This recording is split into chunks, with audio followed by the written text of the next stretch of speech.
Hi mga ka-Twinbell, it's me!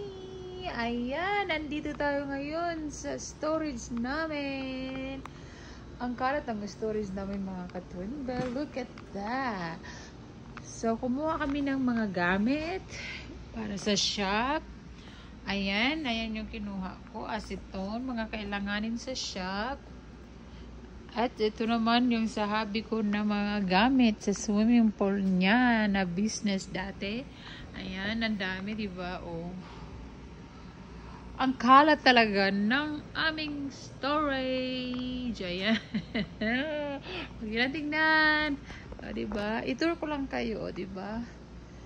Oh, yung mga gamit ko sa shop. Sinong gusto ng mga pedicure chair dyan? Ayan. Ayan pa yung mga TV dyan, mga computer. Ayan yung mga pedicure chair. Marami pa kami. Ayan. Ayan. My husband closed the door. He's doing poop.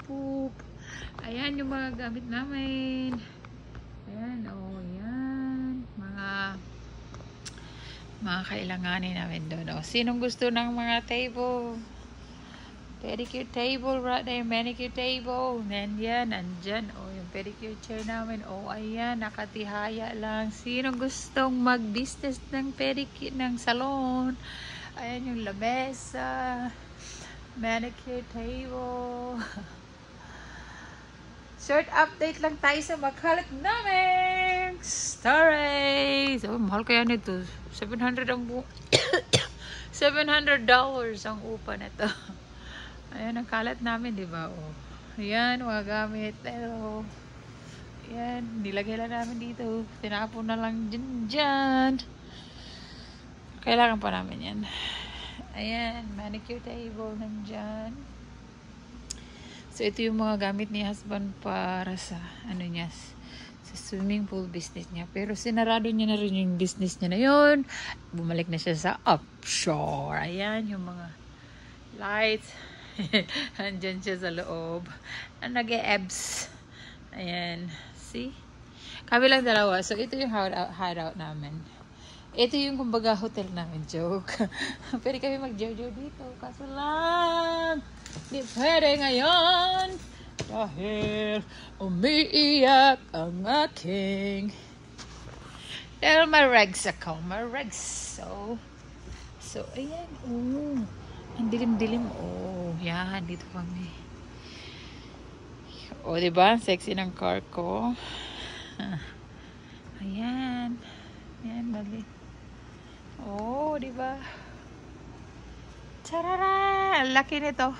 Pwede itong gawing ano, yung patayuan ng shop. Kaso lang bawal ata. Ayan. So, eto, balik tayo.